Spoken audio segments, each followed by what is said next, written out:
अर्जुन की पारिवारिक पृष्ठभूमि एक साधारण किसान परिवार से है। उसके माता पिता ने उसे अच्छे संस्कार दिए हैं, लेकिन अर्जुन हमेशा कुछ और खोजता रहा है। यह खोज उसे एक अलग दिशा में ले जाने का काम कर रही थी, एक ऐसी दिशा जहां उसके सपनों का एक नया आसमान चमकता था। अर्जुन की मुलाकात आचार्य विभु से होती है, जो ज्ञान और सरलता का अद्भुत समन्वय प्रदर्शित करते हैं।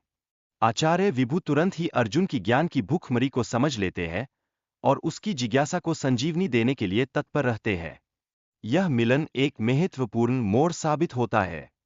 अर्जुन का सवाल है कि लोग धन और संपत्ति के लिए मेहनत क्यों करते हैं, फिर भी संतोष की कमी क्यों महसूस करते हैं। इस प्रश्न का उत्तर आचार्य विभु देने का आश्वासन देते हैं, जिससे अर्जुन की यात्रा में एक नया अध्याय खुलता है। पहला किसान अपनी हानि पर ध्यान केंद्रित करता है, जबकि दूसरा किसान आंतरिक संतोष को महत्व देता है। यहाँ पर मानसिकता का यह महत्वपूर्ण सबक सीखने का समय है, जो हमें बताता है कि खुश रहने के लिए हमें अपनी सोच को कैसे आकार देना चाहिए। अर्जुन ने समझा कि सच्ची खुशी हमारे सोचने के तरीके में छिपी है। बाहरी सफलता से ज्यादा महत्वपूर्ण है आंतरिक संतोष, जिसने उसे यह एहसास दिलाया कि असली धन हमारे अंदर ही है। यह एक गहरी सीख है, जो उसे आगे बढ़ने के लिए प्रेरित करती है।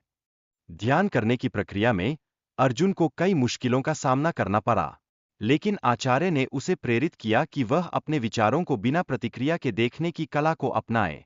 यह सलाह अर्जुन के लिए एक शक्ति बन गई। अर्जुन ने यह एहसास किया कि वह अपनी जिंदगी में बाहरी चीजों पर ध्यान केंद्रित कर रहा था, जिससे उसकी सच्ची खुशी धूमिल हो रही थी। इस जागरूकता ने उसे एक नई दिशा की ओर अग्रसर किया। आचार्य विभु ने अर्जुन को सिखाया कि आंतरिक शांति और संतोष स्थायी होते हैं, जबकि बाहरी चीजें अस्थायी होती है। यह ज्ञान अर्जुन के लिए एक अमूल्य धरोहर बन गया, जो उसकी सोच के हर पहलू को प्रभावित करता है। अर्जुन को 30 दिनों के लिए आश्रम से दूर रहने का आदेश दिया गया, ताकि वह खुद को बेहतर तरीके से समझ सके। यह समय उसे अपने भीतर की यात्रा पर ध्यान केंद्रित करने का एक अनूठा अवसर प्रदान करता है।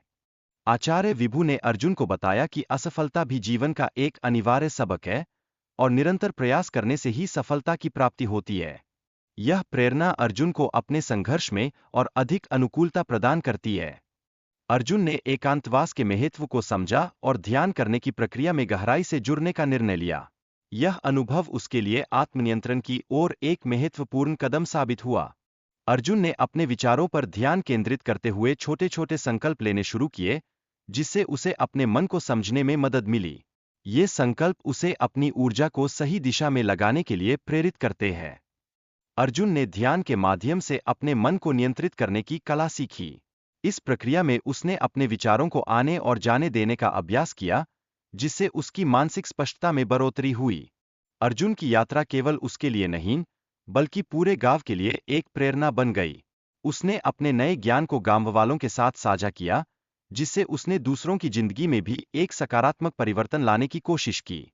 इस कहानी से हमें यह सीखने को मिलता है कि सच्चा सुख धैर्य और आत्मसम्मान के माध्यम से प्राप्त किया जा सकता है। यह ज्ञान हमें जीवन के हर क्षेत्र में एक नई दृष्टि प्रदान करता है और हमें अपने सपनों की ओर बढ़ने के लिए प्रेरित करता है।